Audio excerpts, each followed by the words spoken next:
Assalamualaikum warahmatullahi wabarakatuh. Berjumpa lagi dengan saya Spiritual Palembang. Baik, pada pertemuan malam ini kita akan membahas masalah tanda-tanda orang terkena pelet. Itu yang kita akan bahas malam ini ya. Baik, tapi sebelumnya silakan kalian subscribe ya, like, bagikan, dan jangan lupa aktifkan lonceng notifikasinya ya. Tanda-tanda orang terkena pelet ya, ini baik untuk laki-laki ataupun juga perempuan ya.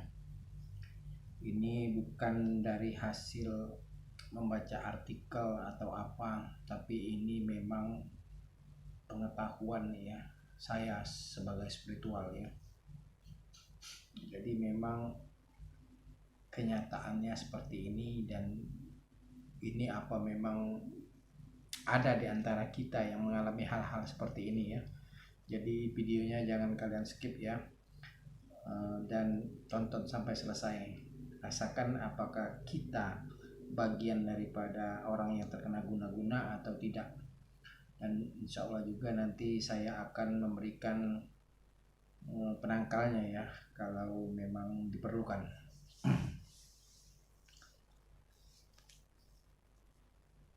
Orang yang terkena pelet atau guna-guna, sebenarnya orang itu sendiri sudah merasakannya ya, dan ada berbagai macam tanda yang dia alami, baik itu secara langsung ataupun juga melalui mimpi dan sebagainya ya.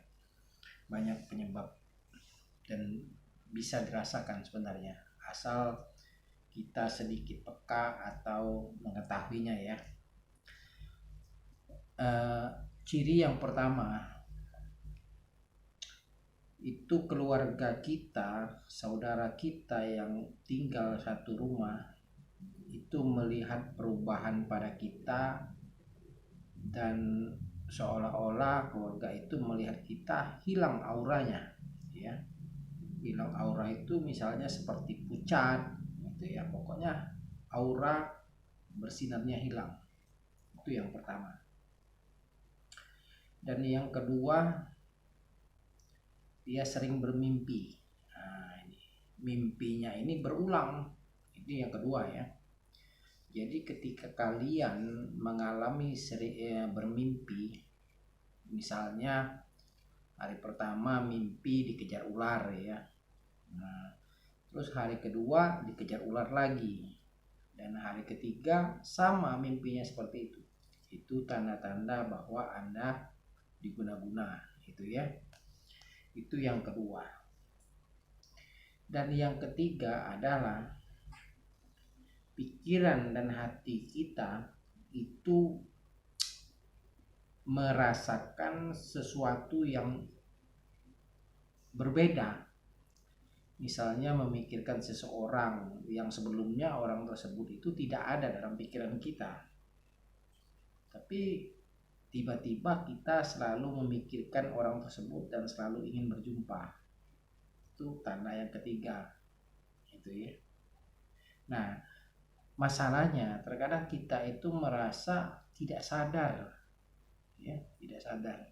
Tapi setelah menonton video ini kalian harus paham ya. Kalian harus pahami. Jadi jika ada hal-hal yang seperti saya jelaskan tadi, maka kalian harus setidaknya berobat ya, atau juga ada pencegahannya ya. Itu yang ketiga ya. Dan yang keempat adalah sering kurang sehat badan. Ini yang keempat.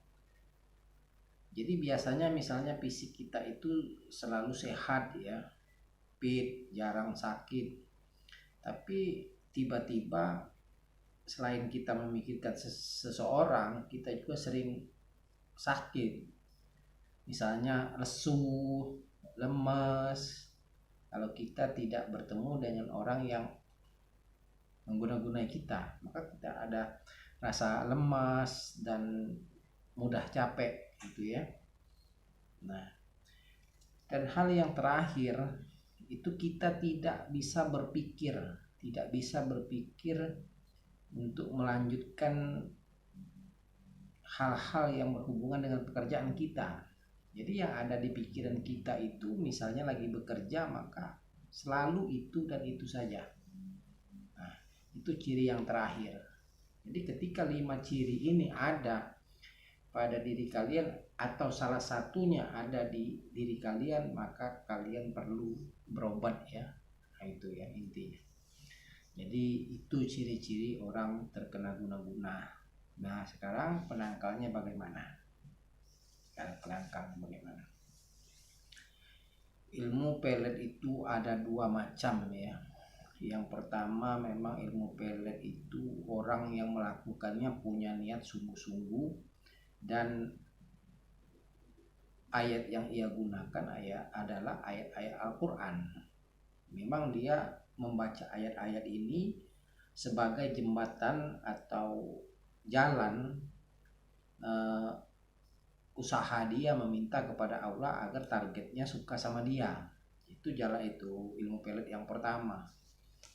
Nah, hal ini memang berarti orang yang ini melakukannya itu memang benar-benar sungguh-sungguh dengan kita. Nah, ada juga pelet yang memaksa. Nah, yang memaksa ini menggunakan jin, misalnya khodam dan sebagainya.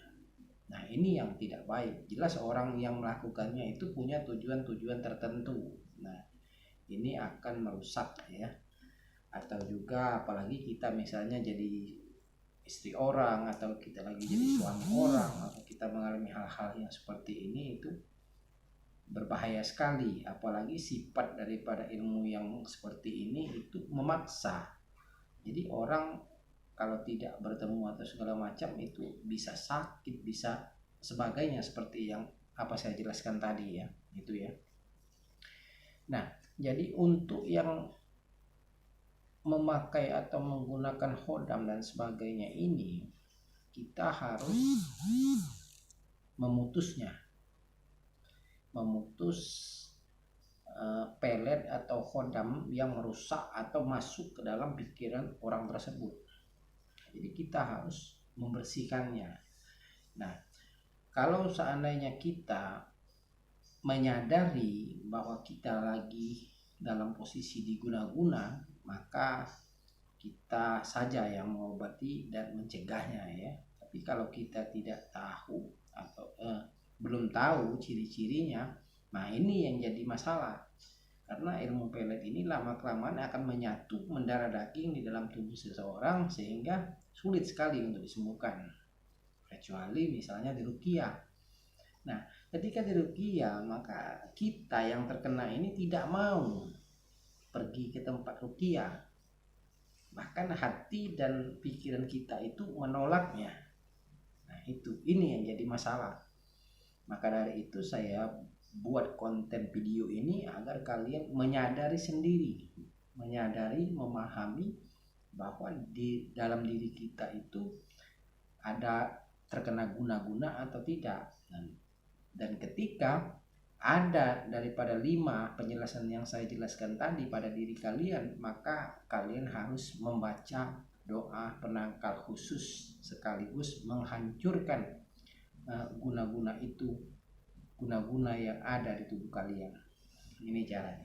Kita sendiri bisa melakukannya ya.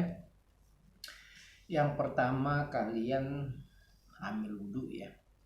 Ambil wudhu, sholat hajat 2 rakaat ya. Sholat hajat 2 rakaat. Lalu setelah suasana di rumah itu tenang, misalnya kan orang sudah pada tidur, maka kalian lakukan atau baca mantra ini ya. Baca mantra ini. Jadi mantra ini nanti akan saya tulis di deskripsi ya. Kalian ambil mantranya, lalu kalian tiupkan ke air ya, ditiupkan ke air, lalu kalian minum. Nah, jika guna-guna itu ada, maka kalian akan mual. Nah, itu ya. Jadi kalian akan mual, bahkan akan muntah. Ini ya. Oke, kurasa sampai di sini dulu pertemuan kita. Semoga ini bisa bermanfaat untuk kalian semua. Tonton sampai selesai dan terapkan apa yang saya bahas untuk malam ini ya. Silakan kalian bantu saya subscribe, like, komen, dan aktifkan lonceng notifikasinya ya. Jangan lupa. Rasa sampai di sini ya. Assalamualaikum warahmatullahi wabarakatuh.